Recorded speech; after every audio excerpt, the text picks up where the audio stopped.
Hello students, welcome to accountancy class. So we are continuing the topic reconstitution of partnership firm और इसके अंदर आज का topic जो है वो that is the revaluation account. So we just going to do the revaluation account only. So let us see इसको कैसे करना है. आपको रिवैल्यूएशन अकाउंट की एंट्रीज भी पूछी जा सकती हैं. You may be asked to draw a revaluation account. So whatever it is, दोनों चीज़ें आप कर सकते हो बड़ी आसानी से. It is very easy to learn that how to make a revaluation account. वैसे तो just we pass entries first then we make the ledger account, but I would do it reverse. मैं पहले आपको अकाउंट बनाना बताती हूँ, फिर हम entries वाला पार्ट कर लेंगे. Let us go to the statement first, then we will do the question. The quiz statement is A, B and C are partners sharing profits and losses in the ratio 5:3:2. This is their old ratio. From 1st April 2018, they decided to share future profits and losses equally. So the new ratio is 1:1:1. The balance sheet on 31st March 2018 is as follows. Sundry creditors, salaries payable means outstanding हो गया. Outstanding expenses, general reserves, workmen compensation reserve, then capital accounts. On asset side there is land and building, computers, stock, debtors, less provision for doubtful debts. DD मतलब doubtful debts. 25,000 की provision है. Cash at bank, cash in hand, advertisement, suspense account का balance भी दिया हुआ है. This is undistributed, this is deferred revenue expense. तो ये इसको हम रिजर्व्स और क्यूमुलेटिव प्रॉफिट की तरह इसको ट्रीट करेंगे. सो करना क्या है, partners agreed that value of land and building be increase to ₹5 lakh and stock be decrease by ₹20,000. ये हो गया, चेंज होगी एसेट की वैल्यू में, एसेट्स की वैल्यू में. This is revaluation entry. तो जिन एंट्रीज के कारण मतलब when the partners decide to revalue, reassess the liabilities and revalue the assets, तो वो एडजस्टमेंट्स जो है हमारी रिवैल्यूएशन अकाउंट में आती हैं. Provision for doubtful debts to be return back since all debtors are good. This is again revaluation entry. सारे debtors good हो गए, none of the debtor is doubtful, तो हम इसको प्रोविजन ज़ीरो हो जाएगी. और salary payable 15,000 was not payable. Salary payable है यहाँ बैलेंस शीट में लाइबिलिटी साइड पे, इसमें से 15,000 अब नॉट पेएबल है, मतलब देने ही नहीं है, no need to pay. Outstanding expenses to be return back being not payable, तो आउटस्टैंडिंग एक्सपेंसेस भी राइट बैक करने हैं, जीरो करने, क्योंकि अब ये पे नहीं करने, नॉट पेएबल, अब पे नहीं करने. A provision for workman compensation claim to be made for 30,000. So 70,000 का कॉम्पोजिशन है, रिजर्व है. 30,000 का कॉम्पोजिशन है, तो कम है रिजर्व से कॉम्पोजिशन क्लेम. तो रिवर्स इसका आपको मैंने ऑलरेडी वीडियो पोस्ट किया था. तो अगर क्लेम जो है वो रिजर्व से कम होगा तो बैलेंस अमाउंट जो पार्टनर से डिस्ट्रीब्यूट हो जाएगा, उसकी जनरल एंट्री होगी. Goodwill valued at ₹60,000. ये दोनों एडजस्टमेंट्स हैं अलग अलग. These are not part of revaluation account. B was to carry out the work of reconstitution of firm at a remuneration including expenses of ₹10,000. So B को duty दी गई है कि रिकॉन्स्टिट्यूशन से रिलेटेड सारा जो पेपर वर्क है everything ही विल डू, और इसके बदले में उसको रिम्यूनरेशन, सैलरी या पेमेंट मिलेगी जिसमें एक्सपेंसेस इंक्लूडेड होंगे. वो पैसे टोटल होंगे, एक्सपेंसेस उसी में से वो खुद ही पे करेगा, और रिम्यूनरेशन है ₹10,000. सो रिम्यूनरेशन है ₹10,000, expenses paid by him is ₹4,000. So we have to prepare evaluation account and pass necessary journal entries. Let us do the revaluation account first. So let us do revaluation account. So I have drawn a revaluation account format here. Debit, credit, particular amount है. Let us do the entries. Revaluation की first entry थी regarding value of land and building be increase to 5 lakh. अब यहाँ पे 2 लिखा है, 2 and bye में difference होता है. अगर एसेट की value increase to 5 lakh means अब ये इंक्रीज होके 5 लाख हो गई है. तो अब हमें प्रॉफिट या लॉस निकालना है, तो हमें डिफरेंस लेना है. बुक वैल्यू जो बुक्स में दी हुई है दैट इज़ बुक वैल्यू, और जो रिवाइज्ड रिवैल्यूड है उसकी रिवाइज्ड वैल्यू है, दोनों का डिफरेंस. सो जब टू होता है आंसर यहाँ पे जिसमें इंक्रीज टू या डिक्रीज टू, तो डिफरेंस लेंगे हम बुक वैल्यू का और जो रिवाइज्ड वैल्यू का है। और जैसे अगला है stock to be decreased by 20,000, stock को 20,000 कम करना है। सो जब बाय वाला अमाउंट दिया है तो हमें डिफरेंस नहीं लेना, the given amount is the profit और लॉस। सी हाउ, जैसे value of land and building भी increase to 5 lakh, land and building की वैल्यू होगी 5 lakh. Let us see what is the book value, land and building is 4 lakh, तो अभी revise value होगी increase to 5 lakh. तो जब एसेट इंक्रीज होता है तो लॉस होता है कि प्रॉफिट? ऑफ कोर्स प्रॉफिट होता है ना, क्योंकि कंपनी की प्रॉपर्टीज़ की वैल्यू बढ़ रही है, तो it is a profit for the company. तो ये जो प्रॉफिट है कितना है, so because we have to make this revaluation account with the amount of profit और लॉस। हमें ना 4 लाख लिखना है ना 5 लाख लिखना है, हमें ये लिखना है कि रीवैल्यूएशन के कारण कितना प्रॉफिट हुआ या लॉस हुआ। तो पहले वैल्यू थी 4 लाख, अब होगी 5 लाख, तो प्रॉफिट कितना हुआ 5 लाख माइनस 4 लाख 1 लाख। और रिवैल्यूएशन का एज आई टोल्ड यू कि it is a nominal account, debit side पे लॉसेस, क्रेडिट साइड पे प्रॉफिट्स। तो क्योंकि बिल्डिंग इंक्रीज, एसेट इंक्रीज हुआ है तो प्रॉफिट हुआ है, तो इसलिए ये क्रेडिट साइड पे जाएगा।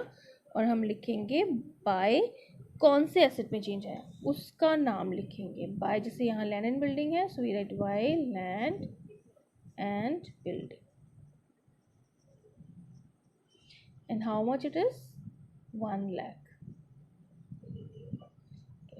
और नेक्स्ट है इसमें स्टॉक भी डिक्रीज्ड बाय 20,000, स्टॉक को 20,000 डिक्रीज करना है। अभी जैसे ये 2 लाख है तो 20,000 डिक्रीज कर देंगे तो इसकी वैल्यू रह जाएगी 180, है ना। तो जब भी कोई ऐसे डिक्रीज होता है तो उससे कंपनी को क्या होता है, यस लॉस होता है, क्योंकि उसकी प्रॉपर्टीज़ की या उसकी बिलोंगिंग्स की वैल्यू कम हो गई। तो लॉस कितना हो रहा है, बाय जहाँ पे लिखा है वहाँ पे आपको डिफरेंस नहीं लेना, 20,000 का ही लॉस हो रहा है इसको। तो लॉस को हम हमेशा रिवैल्यूएशन की डेबिट साइड पे लिखेंगे। और कौन से एसेट के कारण लॉस हो रहा है, स्टॉक टू स्टॉक, जिस एसेट में चेंज आ रहा है उसका नाम लिखेंगे, उस अकाउंट को चेंज करेंगे, और डिफरेंस इज 20,000, ठीक है। And next let us do the next है provision for doubtful debts, provision for doubtful debts to be return back since all debtors are good. मतलब रिटर्न बैक का मतलब उसको ज़ीरो कर देना है, ख़त्म कर देना है, क्योंकि सारे डेटर्स गुड हो गए, none of the debtor is doubtful, सबसे पैसे आने की पूरे चांसेस हैं। सो अगर हम इसको राइट बैक करते हैं तो देखो पहले आप बैलेंस शीट में कितना था provision for doubtful dates 25,000।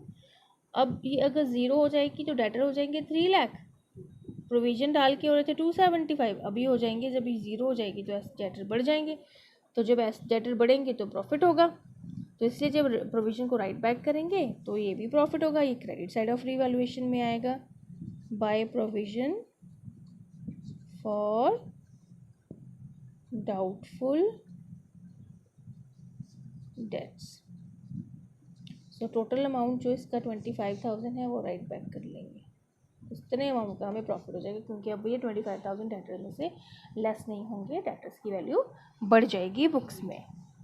Okay next है out of salary payable rupees 15,000 was not payable. Salary payable आप देखो लाइबिलिटी साइड पे है 25,000, इसमें से 15,000 अब पे नहीं करने, तो इसका मतलब 25 में से 15,000 अगर पे नहीं करने तो 10,000 बचे ना, तो now the company has to pay only 10,000। तो 15,000 की लाइबिलिटी पे नहीं करनी, लाइबिलिटी रिड्यूस हो गई। तो जब लाइबिलिटी रिड्यूस हो गई तो कंपनी को क्या हुआ, यस प्रॉफिट, क्योंकि अब उसको पैसे कम देने हैं, सो प्रॉफिट आएगा क्रेडिट साइड पे। बाय किस अकाउंट में हुआ है चेंज, सैलरी पेबल, और कितने का चेंज हुआ है 15,000, उतने अमाउंट का हमें प्रॉफिट हो गया। जितने अमाउंट से लाइबिलिटी जब रिड्यूस होती है तो प्रॉफिट होता है, क्योंकि अब पैसे कम देने हैं, अब कंपनी को कम पेमेंट करनी है। Next is outstanding expenses to be return back being not payable. तो आउटस्टैंडिंग एक्सपेंसेस आपको बैलेंस शीट में देख रहे हैं 20,000, अब ये सारे के सारे राइट बैक करने, क्योंकि ये पे ही नहीं करने, ज़ीरो। तो जब लाइबिलिटी फिर से रिड्यूस हो गई 20,000 से ज़ीरो पे आ गई, तो प्रॉफिट ये भी क्रेडिट साइड पे आएगा। By outstanding expenses 20,000.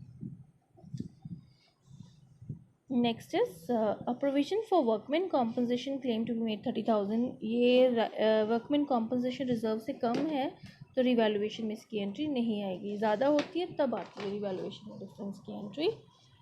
गुडविल भी यहाँ नहीं आएगी। Yes, the last is B was to carry out the work of reconstitution of firm at a remuneration including expenses of rupees 10,000, expenses paid by V is 4,000। तो B को reconstitution का काम सौंपा गया और उसके बदले में yes too will get rupees 10,000, expenses के अंदर ही इंक्लूडेड होंगे। अब उसके एक्चुअल एक्सपेंसेस 4,000 आए हैं। अब हमें एक्चुअल एक्सपेंसेस से कुछ नहीं लेना देना नहीं है, फर्म ने पार्टनर को क्या पे करना, हमने उसकी एंट्री रिकॉर्ड करनी है। अब ये जो खर्चा है वो रिवैल्यूएशन से रिलेटेड है, रिकॉन्स्टिट्यूशन का खर्चा है, तो ये जो है रिवैल्यूएशन अकाउंट में आएगा। 10,000 जो है वो पार्टनर को पे करेंगे तो फर्म को लॉस होगा because payment they have to make, और लॉस आएगा डेबिट साइड पे। And what we will write here, revaluation account debit to जिस पार्टनर को पेमेंट करनी है बी, उसके कैपिटल, जो क्योंकि पार्टनर के साथ जो भी ट्रांजेक्शन होती है वो कैपिटल अकाउंट के थ्रू होती है, तो टू बीज कैपिटल अकाउंट। और टोटल फिक्स रेम्यूनरेशन जो भी इसको देना है वो 10,000 यहाँ डेबिट होगा। अब उसको फर्म 10,000 दे रही है, अब उसमें से वो चाहे 10,000 खर्चे, चाहे 15 खर्चे, चाहे 4 खर्चे, चाहे कुछ भी ना खर्चे, that is none of our business. हमें रिकॉर्ड क्या करना है, जो ट्रांजेक्शन एक्चुअली में हुई है फर्म और पार्टनर के बीच में 10,000 की ट्रांजेक्शन है, क्योंकि उसको पहले ही फिक्स कर दिया गया था योर रेम्यूनरेशन विल बी 10,000, आप इसी में से अपने एक्सपेंसेस भी दोगे, तो what ever he has paid that is his own headache, हमें लिखना है 10,000 जितने का पेमेंट फर्म ने इसको किया है। So that's all with revaluation. और इसके बाद हम रिवैल्यूएशन अकाउंट को बैलेंस कर लेते हैं। See the credit side is greater, so I am going to make a total of the credit side first.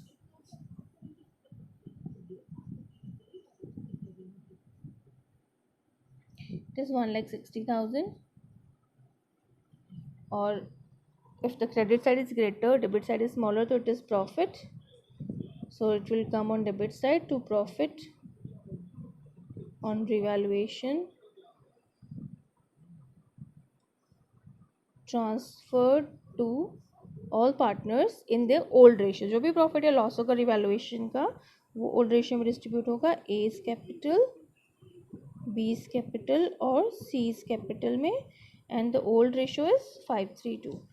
तो डिफरेंस पहले let us see what is the amount of profit. 160 में से 30,000 less किया, it is 130। जो divisible profit है revaluation का, sorry profit है, revaluation profit 130,000, इसको 532 में डिस्ट्रीब्यूट करेंगे and the shares will come 65। ए का शेयर आएगा 65,000, 5/10 and 3/10 39,000 and 2/10 26,000। So this is how we're going to make the revaluation account. Now we will do the journal entries for this question. We are going to solve the whole question using the journal entries. So if you have been asked to pass the journal entries to solve this question, then how it is going to be. अभी हमने थोड़ी देर पहले जो किया था that was revaluation account, only revaluation account and it's preparation. अब यहाँ पे जब हम एंट्रीज करेंगे तो रिवैल्यूएशन एवरी एंट्री जो हो सकती है at the time of reconstitution that will be passed. So I am going to start with the balance sheet. इसमें है देखो रिजर्व्स हैं, general reserve, workman compensation reserve, ये दोनों, और एडवर्टीजमेंट सस्पेंस अकाउंट। ये रिवैल्यूएशन के अलावा रिजर्व्स की ट्रीटमेंट, गुडविल की ट्रीटमेंट होती है। तो let us to start from this, I am going to start from this reserve treatment and goodwill treatment. So for goodwill treatment we need gain or sacrifice. So I have calculated here old ratio minus new ratio का formula लगा के we just come to know A का sacrifice 5/30 है, B का 1/30 gain है और C का भी gain है 4/30. So let us do this. I'm going to start with the general reserve first. So because there is no information whether to distribute the reserves or not, so we will, in that case अगर कोई information ना हो तो we assume के reserves are to be distributed. So we'll distribute the reserves in old ratio. So general reserve 50,000 will be distributed in old ratio 532. So general reserve account debit to A is capital to B is capital to C is capital. 50,000 है, इसको 532 divide करना है, so it will be 25,000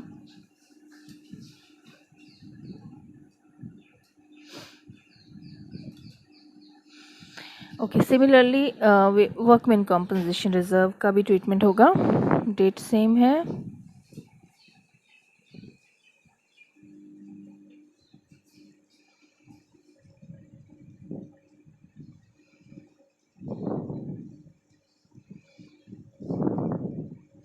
so workman compensation reserve account debit. So statement में excuse me, इसके regarding treatment adjustment थी.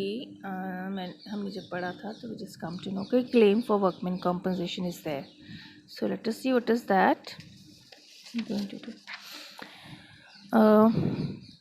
Provision for workman compensation, point 5th, it is 30,000. So अगर 30,000 का claim for compensation है तो यहाँ से वर्कमैन कॉम्पनसेशन रिजर्व में से to provision for claim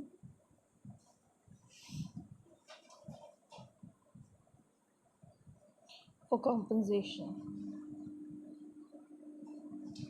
so reserve is 70,000, provision for claim is 30,000, और जो 40,000 बच गया रिमेनिंग है वो पार्टनर्स में डिस्ट्रीब्यूट होगा. So to A's capital, to B's capital, to C's capital. So 40,000 is left, old ratio में डिस्ट्रीब्यूट करना है. 20,000, 12,000, 8,000.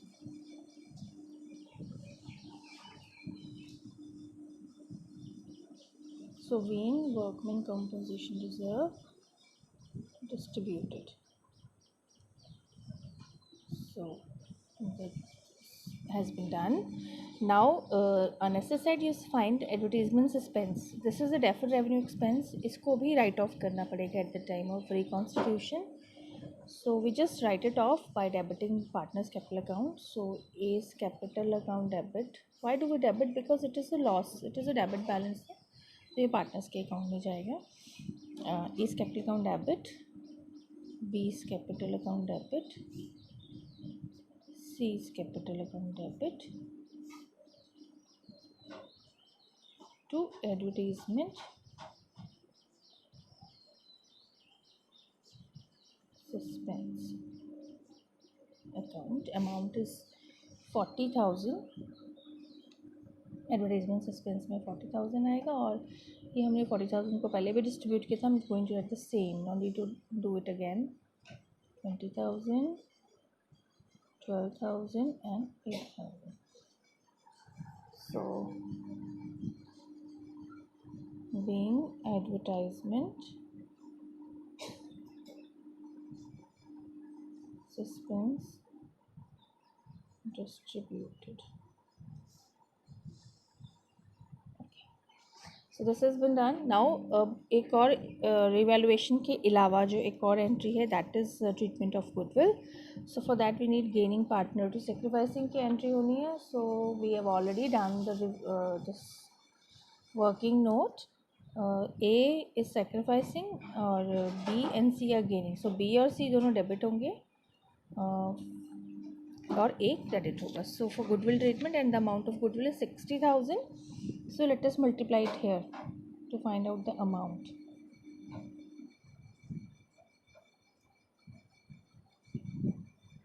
It is 10,000,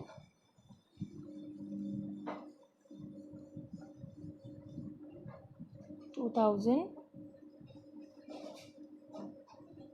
and 8,000.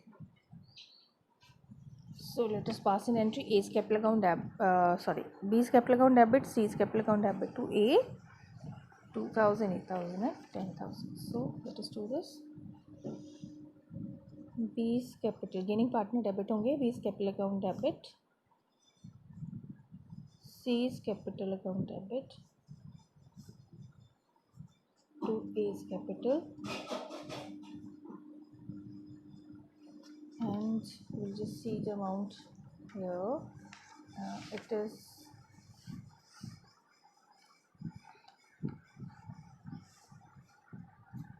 It is 10,000, 2,000, 8,000. A B के अकाउंट में 2,000 डेबिट होंगे, सी के अकाउंट में 8,000 और ए के अकाउंट में 10,000 credit. So it will be like 2,000, 8,000, here it is 10,000 being treatment of goodwill. Okay. So now अब जो रह गई हैं entries that is revaluation entries. तो रिवैल्यूएशन की हर एंट्री हम अलग अलग भी कर सकते हैं. We can pass combined entries as well. Entries combine करने के लिए हमें डेबिट वाली एंट्री मतलब जिससे लॉसेस हो रहे हैं वो एंट्रीज एक बार करनी है, एक बार क्रेडिट वाली एंट्रीज करनी है और एक बार प्रॉफिट या लॉस डिस्ट्रीब्यूट करनी है. So it will be summed up in 3 entries. So let us do revaluation entries now. Since we doing it for the first time, आज मैं वन बाय वन जैसे जैसे रिवैल्यूएशन की इन्फॉर्मेशन है excuse me वैसे वैसे एंट्रीज कर देते हैं. बट जैसे ही आपको ये अकाउंट अच्छे से प्रिपेयर करना आ जाएगा then you can sum up in 3 entries. 1 entry for debit and all debits, 1 for credits and 1 for profit और लॉस. ठीक है, बट अभी हम 1 बाय 1 करते हैं जितनी एंट्रीज हमें दी हुई हैं. Date is same. Value of land and building भी इंक्रीज टू 5 लाख. तो जब लैंड एंड बिल्डिंग इंक्रीज़ होती है तो रिवैल्यूएशन अकाउंट में प्रॉफिट होता है, तो रिवैल्यूएशन क्रेडिट होगा और डेबिट क्या होगा, जो एसेट इंक्रीज़ हुआ है. वैसे भी आप याद होगा आपको जब एसेट इंक्रीज़ होता है तो वी जस्ट डेबिट इट, है ना. तो वही वाला formula. Land and building account increase हो रहा तो इट इज़ डेबिटेड और क्रेडिट करेंगे हम revaluation account because it is leading to profit. और प्रॉफिट हुआ है हमें 1 लाख.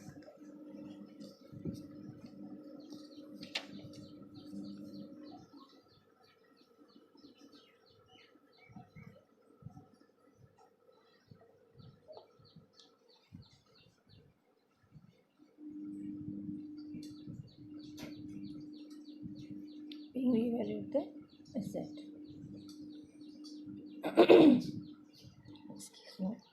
नेक्स्ट इसी में है स्टॉक इज डिक्रीज बाय 20,000. तो स्टॉक डिक्रीज हुआ है तो लॉस है, तो रिवैल्यूएशन अकाउंट डेबिट होगा और जब ऐसे डिक्रीज होता है तो वो क्रेडिट होता है. So we just write revaluation account debit और जो ऐसे डिक्रीज हुआ है उसको क्रेडिट कर देंगे तो stock 20,000.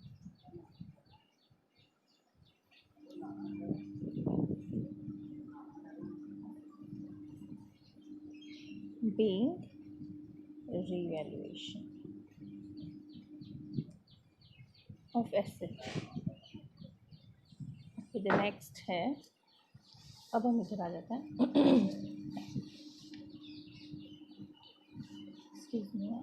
Next is provision for doubtful debts to be return back since all debtors are good. जब डेटर्स गुड हो जाएंगे तो प्रोविजन फॉर डाउटफुल डेट्स जो है उसको ज़ीरो करना है. और डेटर्स जो हैं वो इंक्रीज़ होते हैं तो इट इज़ अ प्रॉफिट, है ना. तो जब प्रॉफिट होगा तो रिवैल्यूएशन अकाउंट क्या होगा, या क्रेडिट. और फिर डेबिट किसको करेंगे हम, provision for doubtful dates account को.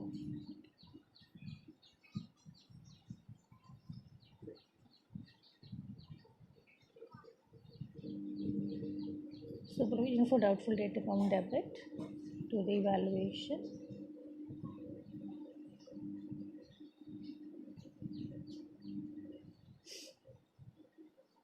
and amount of provision for doubtful debts we'll just keep it on the balance sheet.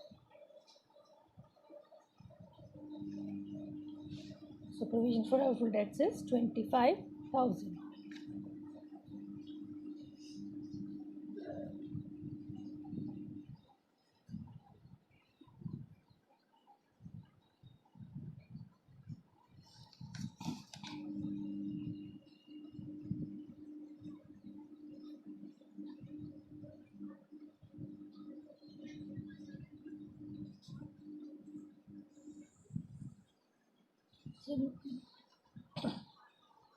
So let's do the next जो रह गई हैं on the next page.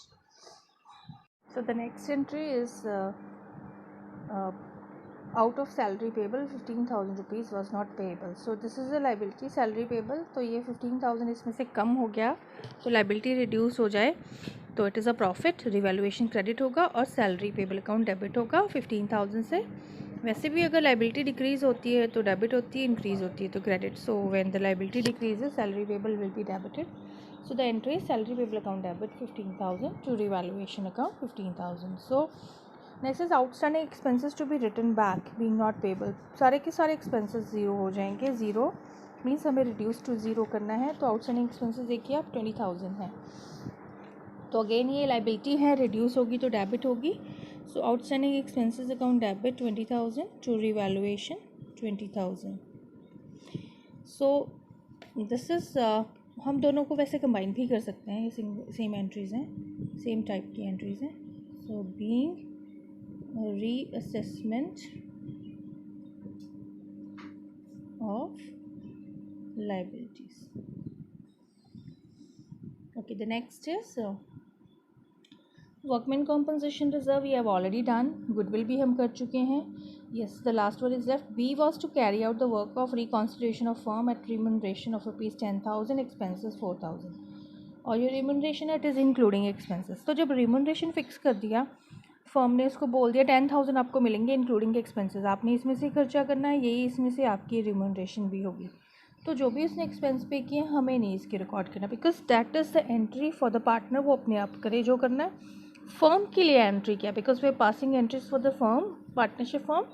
तो पार्टनरशिप फर्म और partner के बीच में क्या डिसाइड हुआ 10,000 रुपीज़ पे करने का. तो फर्म 10,000 पे करेगी तो फर्म की बुक्स में एंट्री होगी विथ रुपीज़ 10,000. और एंट्री होगी revaluation. Why revaluation account debit? Because ये रीवैल्यूएशन का एक्सपेंस है. सो इसलिए रीवैल्यूएशन में डेबिट हो जाएगा. और पार्टनर को जब भी कुछ लेना या देना है उसके कैपिटल अकाउंट के थ्रू करना है ना, तो बस अब जिस पार्टनर को देना है उसके कैपिटल अकाउंट में डाल देंगे टू बीज कैपिटल अकाउंट. और अमाउंट होगा जितना फिक्स हुआ है 10,000. बीइंग रिम्यूनरेशन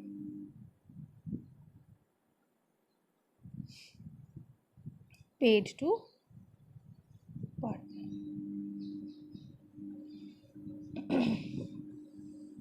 So इसके बाद हमारी सारी एंट्रीज कंप्लीट होगी. Now we will just pass an entry for the profit और लॉस ऑफ रिवैल्यूएशन.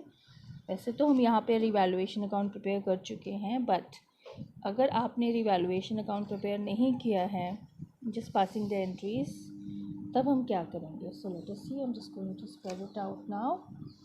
तो दोनों पेजेस हैं हमारे जर्नल एंट्रीज के. एंड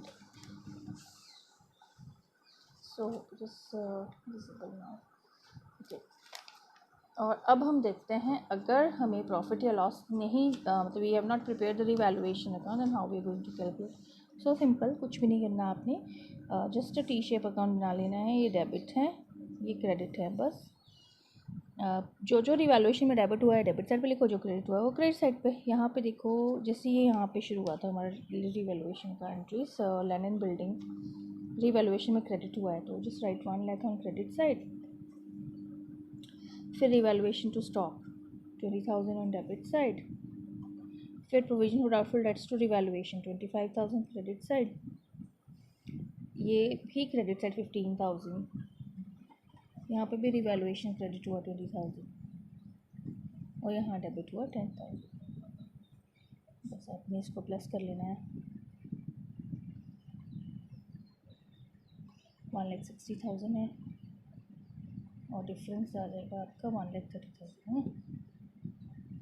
1,30,000 को हमने ओल्ड रेशियो में डिस्ट्रीब्यूट करना है. 5/10, 3/10, 2/10. सिंपल. मैं वर्किंग नोट में बता रही हूँ आपको, शॉर्टकट में. रफ में कैसे करोगे आप. 65,000.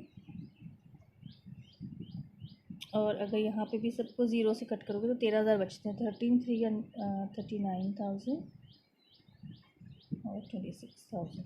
डिस्ट्रीब्यूट हो गया हमारा profit. So now if it is on debit side है ना, तो रिवैल्यूएशन अकाउंट डेबिट होगा और पार्टनर्स क्रेडिट होंगे. सो revaluation account debit to A's capital to B's capital to C's capital.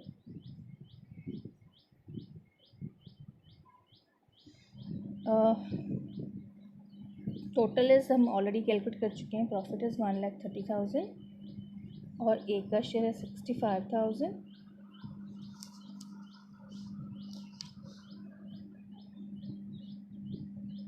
बीस share is 39,000. C 26,000. Being profit on revaluation distributed. So that was the last entry. This is the reference. So this is how we are going to pass journal entries for revaluation. And पहले हमने किया है how we are going to make revaluation account. Hope it is clear to you now. Thank you.